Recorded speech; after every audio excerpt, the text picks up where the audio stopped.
It all started when I was 16. It was Halloween, and my friends and I all had a bit too much fun pushing each other to do something dumber and dumber. We'd snatched a bottle of Red from my parents' stash and passed it around when one of us came up with the idea to check out the old mall by the freeway. The place had been closed a few years prior, and none of us had been there more than a couple of times as kids, but we figured it could make for a good story. The 5 of us crammed into a car and made our way out there, blasting music as we went along. Godsmack, Pod, PM 5K, Head PE. It was a different time. Rod was up in the front seat trying to smoke something, but the rest of us kept interrupting him. He had this stupid hang-up on a joke where, if you even reminded him of it, he wouldn't stop laughing. It could boil down to a single word, and he'd burst. As we got there and poured out on the concrete, a chill passed through me, more so than the autumn air. The pillars outside reminded me of a ribcage, making the whole place look like a giant concrete corpse. In the dark of a Halloween night, pretty much anything can look terrifying.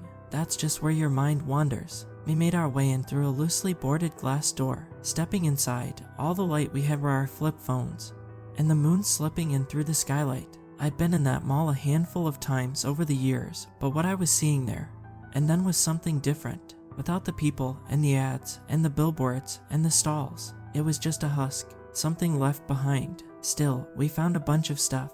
There were still metal racks in one of the old clothing stores, which we could climb. There was a counter at the old sandwich place where we could pretend to take orders. There were windows to break and these huge empty spaces where our voices would carry all throughout the building. The only place that held some sort of reverence to us was the toy store on the 2nd floor. That had once been the center of our attention. We were still just 16, and most of us remembered a time when we would beg our parents for a trip there. It had been the biggest toy store in our world, and there was always something new to look at. But seeing it then, and there, it was just as dead as the rest of the place. Not even the sign remained. As the others made their way inside, I split off to take a walk, lighting up the hall with my phone. They mocked me on my way, saying whoever splits off the group is always the first to die in horror movies. Hilarious. I went past what remained of the old stores, the gift shop, the flower boutique, the bookstore. I could almost see them, but only in my mind. Now it was all concrete and cheap sandstone tiling. The place wasn't even old enough to be dusty yet, remaining in this sort of space between living and dead, like a man on life support. It'd only take the flip of a switch, and this whole place would come alive, ready to welcome people back. But of course, that wouldn't happen. Then, at the end of the hall, I came to a full stop. It turns out, we weren't the first people with the idea to come here. There was a resting area. In the far back, a sort of alcove, benches set around an empty space, where stalls were supposed to be, all centered around this massive red marble column. I called the others over. They had to see this. My voice easily carried all the way across the mall, and the others came running. Someone had been here. They'd flipped all the benches onto their backs and placed several pots and planters in a circle around the column. Hell, they even planted something. I could see little blue sprouts poking up. But the freakiest thing was the column itself. They'd taken the old mall posters and plastered the thing with them. These posters were just the picture of a smiling middle-aged woman dressed in a sort of 50s attire, a generic yellow sundress with little white flowers on it. She also had the most generic stock photo smile you could imagine. To her right, on every poster, was a cartoonish speech bubble. They were just old sayings, bordering on cliches, like Mama used to make M, the more the merrier, happily ever after. But the freaky thing was not the posters themselves, but what'd been done to them. Someone had burned out the eyes, leaving them covered in scorch marks. With the red marble in the back, my brain sort of short-circuited, making me think I was looking into her empty eye sockets, seeing the gore behind the eyes. It was unsettling, and probably intentional. They'd also modified some of the sayings, crossing out certain words, like Mama used to make M, the more the merrier, happily ever after. It was unsettling. Some of us caught the Halloween vibe of it, thinking it fit perfectly with what we were up to. Others could sense it, like me, that this wasn't just a fun thing someone did for fun. This was deranged. It must have taken hours to arrange this sort of scene, and we couldn't imagine a good reason to do it. "That's Lady Lockley," said Rod, pointing up at the posters. "I had a crush on her. Looks like my babysitter. She's like 50, I added. "Still got a great rack." The others agreed. It was funny, but I couldn't bring myself to laugh. This felt like rot. In the same way that a corpse decays, this was the way old buildings decayed. It made me feel filthy, like I was some kind of bacteria infecting this place and breaking it down, corrupting it, digesting it. I felt sorry for Lady Lockley. She deserved better, a happily ever after. Once we got bored of wandering around, we made our way back to the entrance on the other side of the building. One of the guys squealed in delight. He'd found a ball pit. Looking at it, it was clear that this thing wasn't sanitary. We could hear something moving in it, probably rats. Part of the ceiling had collapsed, leaving a dead wire hanging like an open nerve, and the whole place was covered in a thin layer of concrete dust. Someone's gotta go in, they said. We ain't leaving until someone goes in. Not me, I added. No way, and that settled it. I was the first to decline. I had to be the first to go in, no matter if I wanted to or not. The others grabbed me and pushed me into the deep end, face first. Plastic balls rattled against my ears. I was fully prepared to be drenched in rat piss and bites, but nothing happened. There was concrete dust covering my scalp and forehead, but apart from that, I was fine. It tickled my nose a bit. The pit was deep enough to reach about halfway up my body, but I'd sunk to the bottom. I could feel the rubber flooring against my cheek. The others were lighting me up with their phones. The lights coming through the balls made a sort of kaleidoscope of pastel colors, stretching the shadows out into wan, distorted shapes. As I struggled to regain my balance, I fumbled around with my hands, trying instinctively to grab something, but instead, something grabbed me. It was only a silhouette, a face, somewhere in the swirl of colors, the shape of a head with two holes where the eyes were supposed to be. It gasped excitedly. Even from a distance, I could taste the ammonia on its breath. Its icy fingers interlocked with mine, wanting to bring me closer. I recoiled, shaking my head. I think I let out a scream, but I don't remember doing it. My pulse shot through the roof as I forced myself back to my feet, scrambling to get back to the others. They were laughing their asses off, thinking I was just surprised. As my head breached the surface, they were standing in a half circle, shining their lights at me. Of course, there was nothing in the ball pit. I wiped my dusty hair and prepared myself to drag one or two of them down there with me, but something in the air changed. Their faces went from gleeful joy to careful curiosity to worry. Turning back towards the pit, I could see why. On the side of every ball in the ball pit was an eye, lovingly hand-painted with a Sharpie. The others helped me up and tried to diffuse the tension with puns and jabs. It didn't take long for the chill to leave our spines, but it took me the longest. Looking down at my hand, I felt cold, like something had really touched me, something just as real as that mall and the people who'd invaded it. We left shortly after, taking the car back to town, blasting our music again.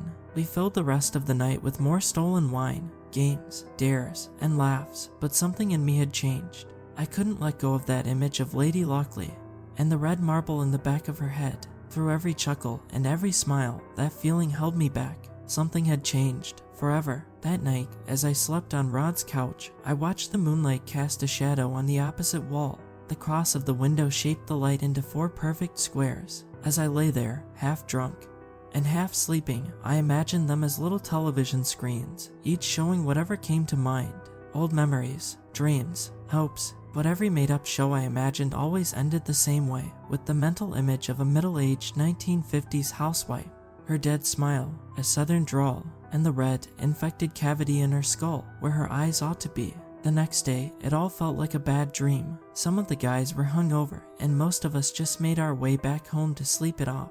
I didn't want to go home. My parents were so focused on my older brother at the time that they didn't care what I did.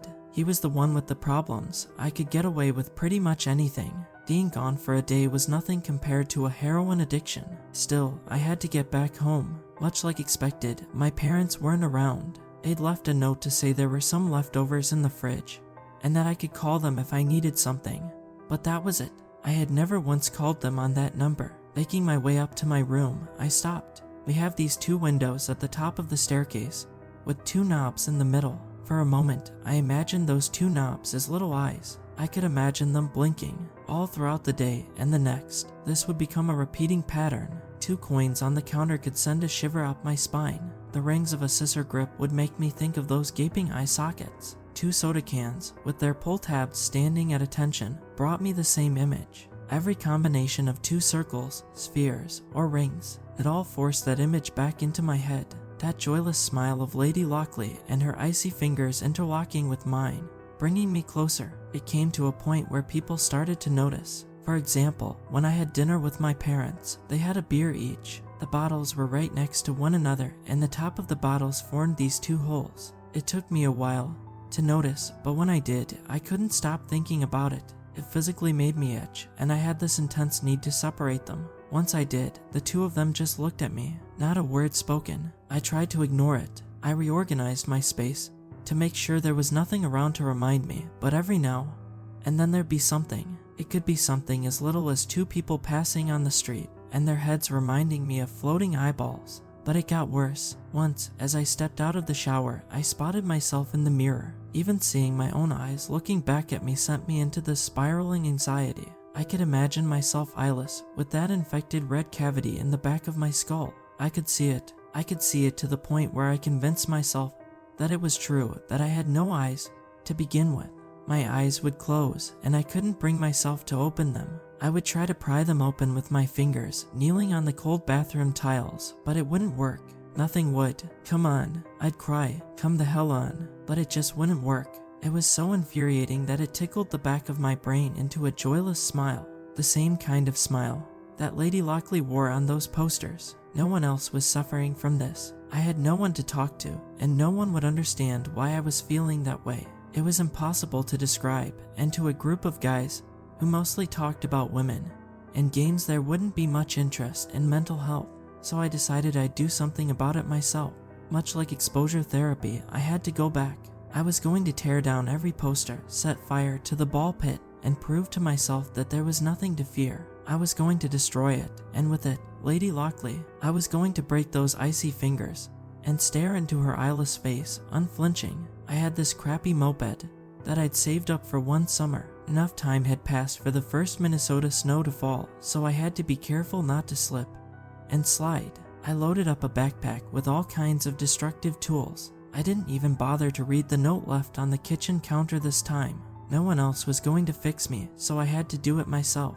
I kept the wheels steady, feeling the snow slush stain my cheap jeans, cold water soaking into my second-hand shoes. By the time I got there, I was shivering. A cold wind had picked up from the overcast, and there was no moonlight to guide me this time. Still, I'd prepared. I had a great flashlight, with plenty of spare batteries packed away. My dad had this battery box in the garage, full of whatever kind he might possibly need. I brought the whole thing. I made my way inside through the loosely boarded up doors. The place felt warmer, but maybe it was just me being angry. I had this frustration pent up in me, forcing me forward. I went past all the hollowed shops, the broken benches, the empty planters, and the dry fountain. I climbed up the dead escalator and followed the familiar shops towards the resting area. I could see the red marble column from afar, sticking out like a sore nerve, the posters plastered to it like a band-aid to an open wound. My footsteps echoed as I made my way closer, clutching the flashlight harder. There were little sprouts in the pots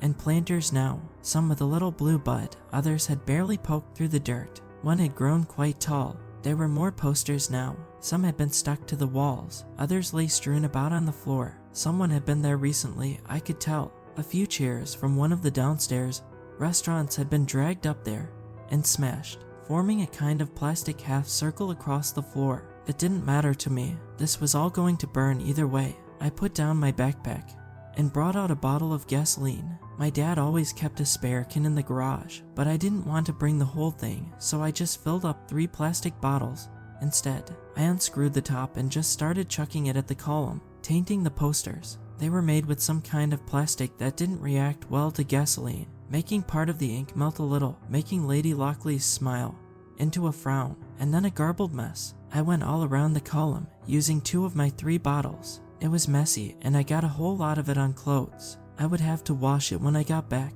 My parents didn't ask a lot of questions, but if I were to come back home drenched in gasoline, they might have something to say. As I finished, I put down my bag again and got a hold of a lighter, one of those with a long neck for lighting fancy candles. I tried to wipe the gasoline off my hands, but doubt was getting to me. I didn't want to set myself on fire. Then again, this place had to die. For a brief moment, I got stuck staring at the posters. Even with the ink melting off, the holes remained. Dozens of empty eye sockets staring back at me, some with a barely human face attached.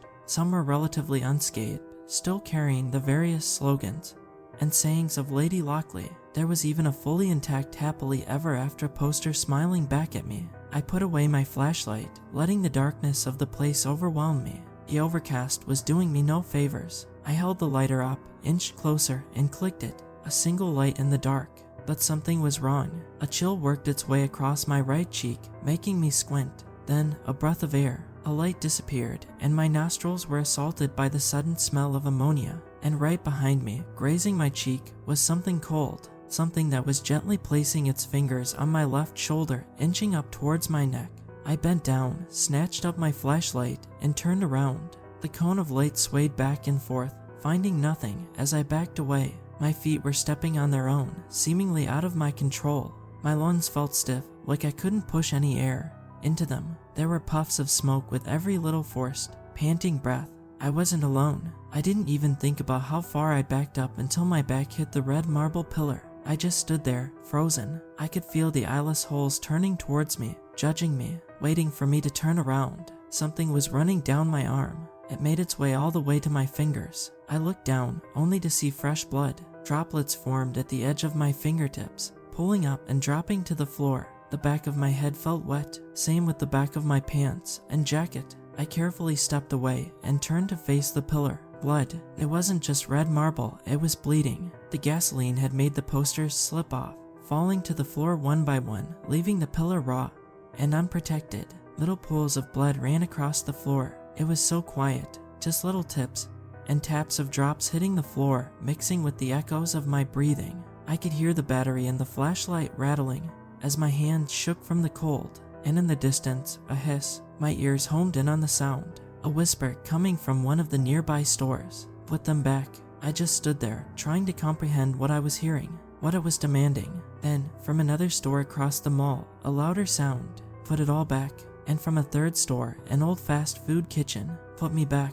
Looking down at the pools of gasoline and blood mixing with the misshaped plastic posters, I shook my head. I didn't want this anymore. All the anger had turned to fear, and all I wanted was to grab my stuff and leave. I'm going, I said. I won't come back. There was no response. Just like back home, there was no one to listen to me. Maybe I was speaking to an empty room, making up stories in my head. I won't come back. I repeated, this is it. Screw your stupid mall.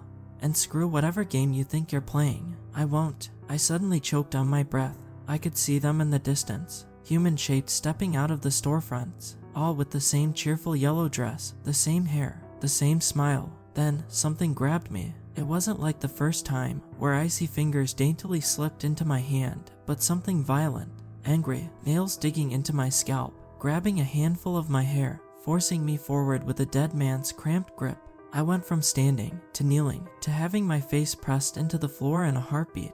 There were more than 2 hands, maybe 4, 5, something heavy pushed against my spine. No, it wasn't just one word, it was a choir, a dozen identical voices, speaking as one from across the mall. 2 cold fingers touched my eyelids, forcing me to blink. I forced my eyes shut, trying to squint them away. I could barely breathe. I tried moving my head away, shaking the fingers off, but I couldn't. No matter how far back I forced myself, they pushed on until the pain started. This mounting pressure causing bright, painful spots to dance across the inside of my head. It was excruciating. I was panicking, trying to turn, but I couldn't. There was this raw, primal emotion bubbling inside me, forcing me to scream. I begged and pleaded, but it was too late. I'd wronged them, and they were relentless. Had it gone any further, I'd be blind today, maybe dead, but it didn't. I heard distant footsteps approaching and felt the fingers slowly let up. Pressure released from my spine, and the hands holding me down loosened their grip.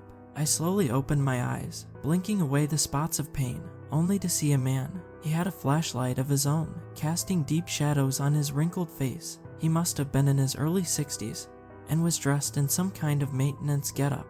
A janitor, perhaps. He walked up to me as the last hand let go and offered to help me up. I accepted it, and got back on my feet. I didn't dare to turn around. I could hear them, feel them, smell the ammonia. Don't do anything stupid, he whispered. Give them a moment. We just stood there. I looked down, trying my best not to bring any attention to myself. At the edge of my vision, I could see flowery yellow dresses shuffle past me, back into the empty storefronts. back into the mall. He patted me on the shoulder and I looked up.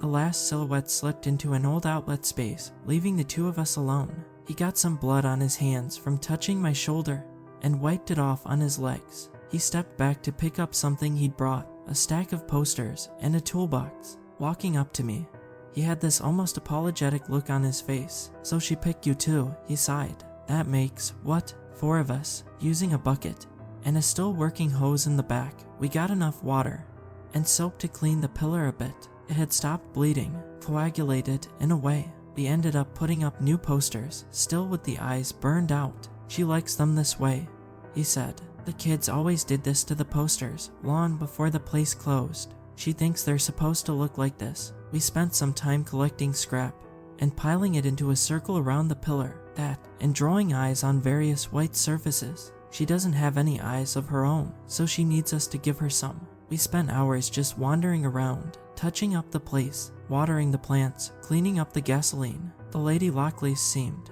calmer. I could see them shuffling about in the back of the stores, catching a reflection off their perfect teeth every now and then. Still, I couldn't shake the feeling that any threat to this place would have me swarmed. "Do you have to do this?" I asked. "Like, often?" "Yeah," he nodded. "What happens if you don't?" "I think you know what happens." At the end of the night, as I left the mall behind, I saw a final swaying flowery dress in the cracks of the wooden boards. Even now, I was being watched, judged, but for the moment, I was safe. At first I went back like once a week. Once I brought ping pong balls and painted eyes on them. They seemed to like that. Another time, I filled up the water fountain. The janitor would return at times too, bringing freshly printed posters and scrubbing the floor. No wonder it wasn't dusty. I tried to stop going back there, but it would just build this pressure in me. I'd feel her ire. I would start to focus on circles and spheres, as if my body was reminding me that I was being watched. I'd sometimes feel something cold at the edge of my vision, something icy brushing against my ear. It would put me on edge, as if expecting something to grab me at any moment. For that damned smile to come out of the dark and become the last thing I ever see. Places like this don't get torn down. The land is dirt cheap, and the effort to break and ship off all that concrete just isn't worth it. It remains there to this day. I would go back every now and then to fix the place up, to make sure she was happy enough to leave me alone. Weeks would turn to months, and over time, they trusted me enough to come back only once every 6 months or so. I'd make a day out of it. The plants would blossom into these 6 feet tall radiant blue sunflowers, and a creeping vine would slither up the side of the marble pillar. She seemed to like the vines. Sometimes there are new people. I don't really know their names, but we can kinda recognize each other at a glance. Some young, some old. We've tried to board the place up to keep people out, but every now and then some smartass gets through. I don't think they all make it out. Some of the things I've seen over the years tell a gruesome story of their own. I'm in my mid-30s now. I've done this for half my life as a sort of stewardship, a part of my life that I can't share with anyone. I've gotten to know her wants and needs. There is a personality there, and intelligence. Sometimes they can get these strange whims. I once saw one of them trying to break through the loose boards, only to be dragged away by the others. I've seen them gently caress the leaves of the sunflowers. I've seen them dance on tables, walk hand in hand down the empty walkways, and once, just staring up at the moon. I think she's like an immune system, like something remaining to stop the decay. This building has been closed for decades, but from looking at it, you couldn't tell. Most buildings that have been empty for that long just looks weighed down and worn, but not the Dead-Eye Mall. It's still spry and waiting, as if expecting people to come back, and every now and then they do, but it is a service I perform under threat of death, and to this day it terrifies me. While I'm not as bothered by circles or rings, I still have this feeling that I should be, like I shouldn't be normalizing this. I shouldn't have to compromise to something unnatural and otherworldly, but I just don't know what the alternative is. I have this feeling that sooner or later she'll turn to me, dissatisfied, and that day she'll interlock her fingers with mine and drag me to a dark place I can't come back from ever after.